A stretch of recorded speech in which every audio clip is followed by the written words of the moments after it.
Welcome everyone to Couch Potato Diary. Happy Thursday. My name is Peter Klein. Thank you very much for hanging out today. Going to be a bit of a quicker one today as we look at the power rankings in the NFL when we get ready for UFC 310, looking at the fighters to watch. As always, this show presented by Sea of Dead. Check out seaofdead403.ca right now for some great merch repping the city of Calgary. All right, time to dive into the power rankings going into another week in the NFL.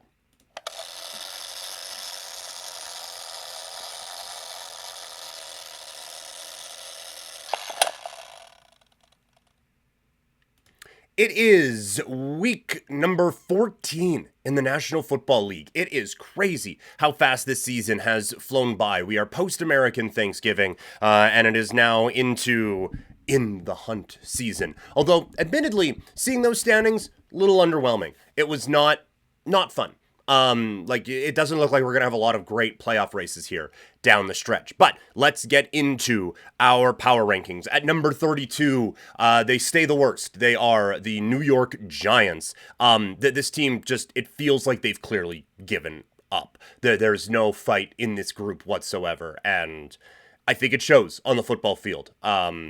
It has been a really, really disappointing season, albeit not unpredictable out in New York. And I think, again, it has really shown in what the team is doing here in the next couple of weeks. Last couple of weeks, sorry. At number 31, it is the New York Jets. Another big drop after another big loss. It looks so bad. Aaron Rodgers clearly isn't the answer. And it is really perplexing because it does feel like this team has quite a bit of talent. And for them to be this bad, is even beyond what I thought they were going to be. And I again, don't have real hope that they're going to turn this thing around going into next season. At number 30, it's the Jacksonville Jaguars. I would be surprised if we see Trevor Lawrence again this season. It was scary, but things were bad before, and they have a lot of soul searching that I think they need to do. Right now, they are in position to get the number 1 overall pick, and I think we are all assuming that they're going to have a new coach. And when you look at that, when you look at new coach, coming in with Trevor Lawrence and potentially first overall pick, which a lot of people would assume would be Travis Hunter. Who knows what side of the football he's going to be on, whether it's offense or defense, or is he going to try to be the Shohei Ohtani of football and do it all? We will see. But that is at least an interesting way to start getting people into your system, I guess. At number 29, it's the Vegas Raiders. They didn't lose by as much as people thought they were going to against Kansas City, so some crazy how that moved them up in the power rankings this week because a lot of teams are very bad. And at 28, it's the New England Patriots. They hung around with the Indianapolis Colts, but it is still not great. So again, our bottom 5 this week, the Giants, the Jets, the Jags, the Raiders, and the Patriots. And you know what we like to do here when we have the bottom 5? Let's see what we're thinking potentially in the draft if it were to end up this way. And again, it probably won't, but if these were the bottom 5, Giants, I would not be stunned if they went quarterback. I would be stunned if they didn't, quite frankly. The Jets, holy cow, that would be an interesting discussion. At that point, you probably know what Aaron Rodgers is looking to do.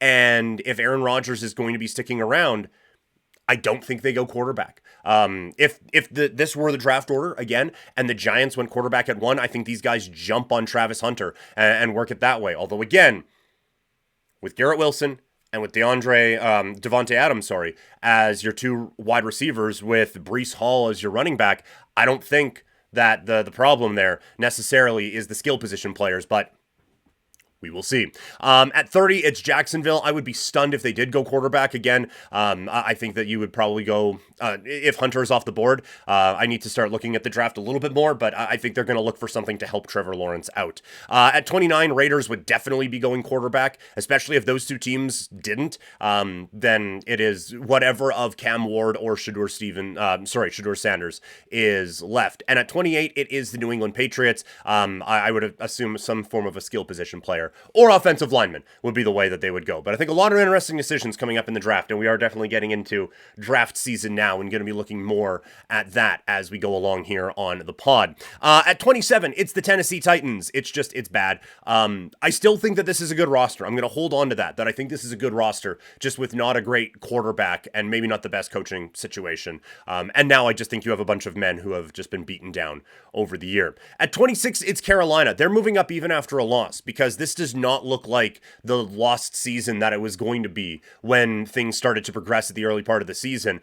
Bryce Young might actually be something, and that's very, I think, encouraging on the Carolina Panthers side of things. And I think it's something that they can really kind of take away from this year is they got a guy at quarterback. At 25, it is the Chicago Bears. Again, they're fighting and they're battling. And I think that we have seen some improvements in Caleb Williams as the season goes on. And I think that there's going to be a lot of optimism around this team going into next season. At 24, it's the Cleveland Browns, the all of a sudden most entertaining team in the National Football League. The Cleveland Browns are at 24. At 23, it is the New Orleans Saints. 22, the San Francisco 49ers. The loss to Buffalo really does seem like the season's over now. 2 running backs are hurt.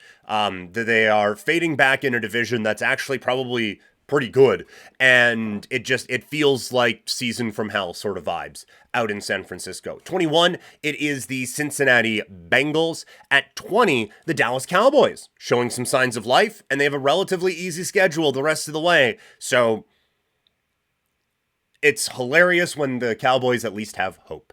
At 19, it is the Indianapolis Colts. At 18, it is the Atlanta Falcons. Kirk Cousins, ain't it? That would be such a move. 6-6, tied for first place in your division, battling for a playoff spot. Let's go with the rookie quarterback.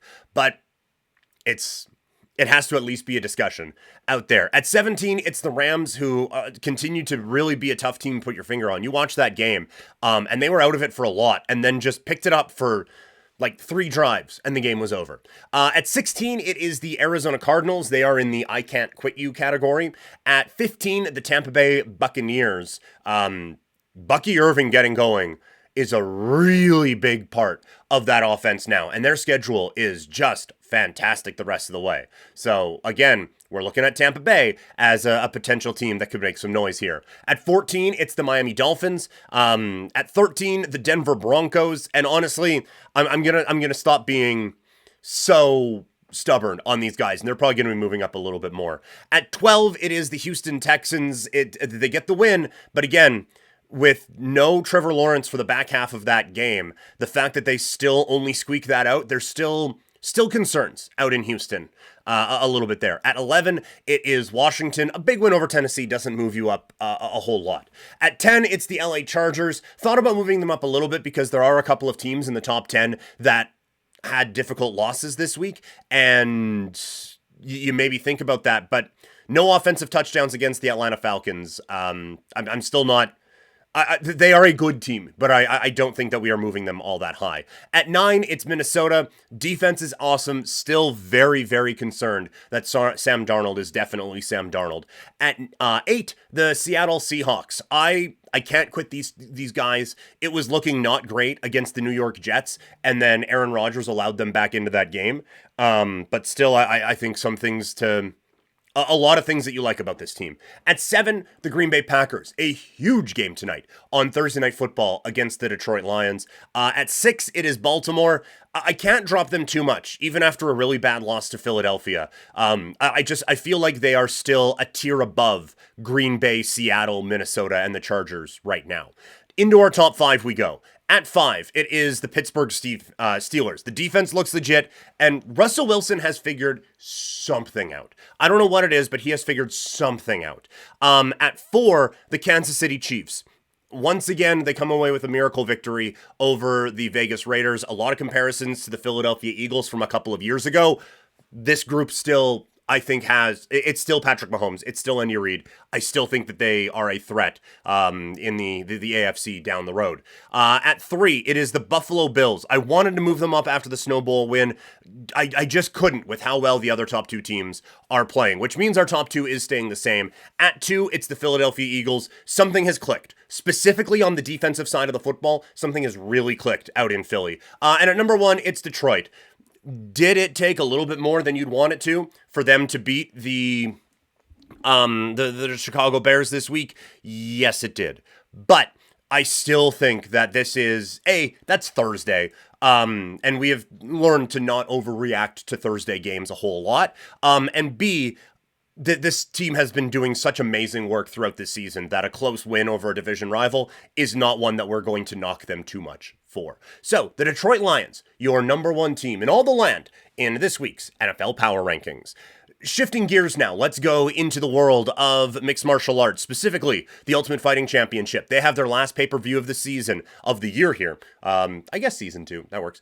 But it is UFC 310, and while the main event is really, really fascinating, and the co-main event is really fascinating, there are a lot of interesting fighters to watch on this card as well. Let's dive into it.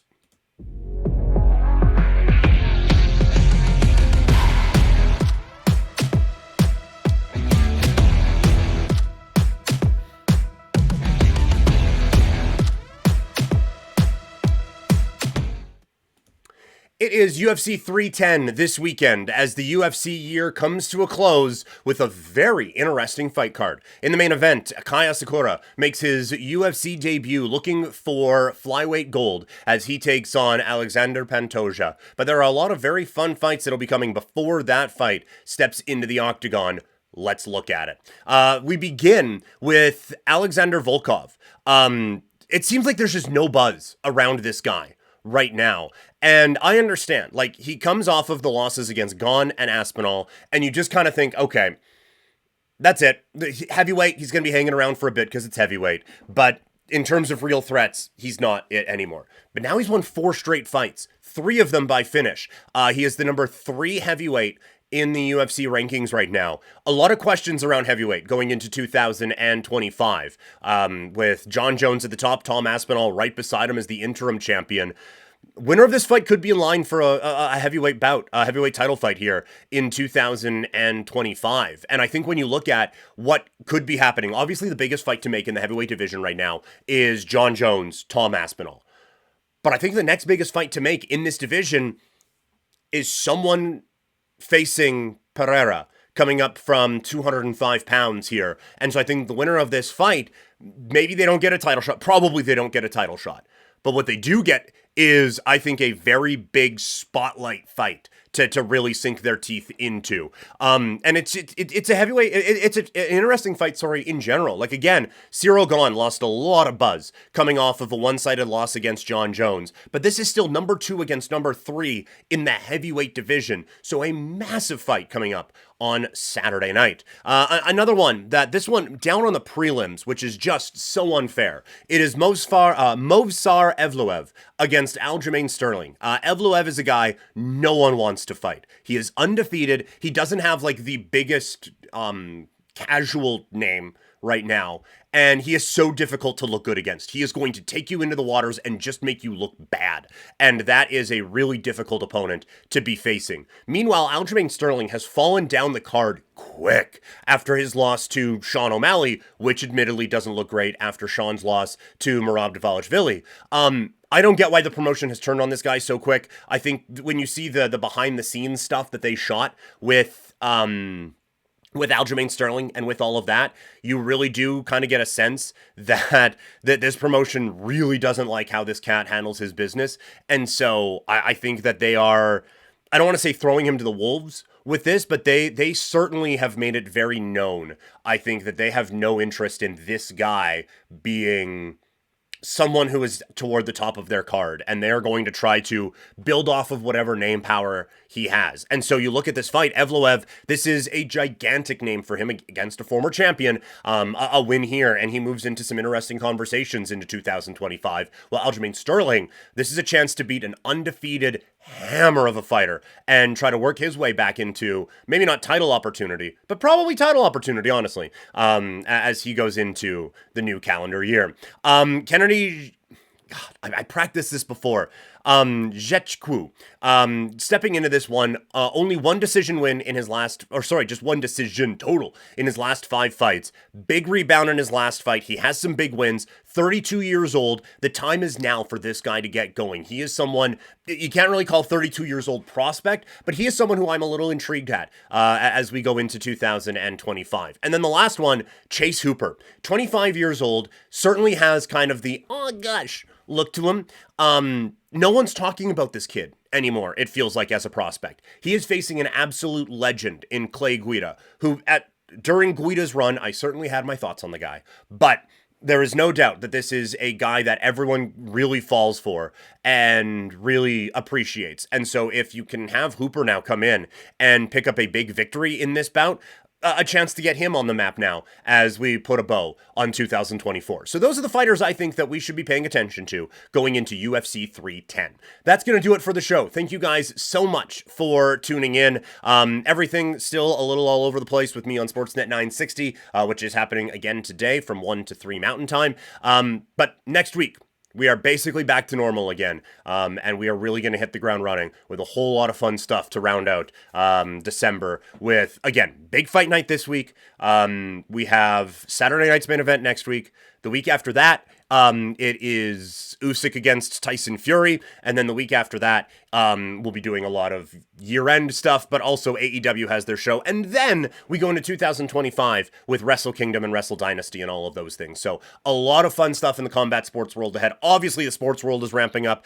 We got Four Nations coming up. We got the NFL playoff stretch run and all of those sorts of things. So a whole lot of fun stuff coming your way here on Couch Potato Diary. Thank you guys so much for tuning in. Follow me on all of the social medias, and I will talk to all of you later. Have a great rest of your day, everybody.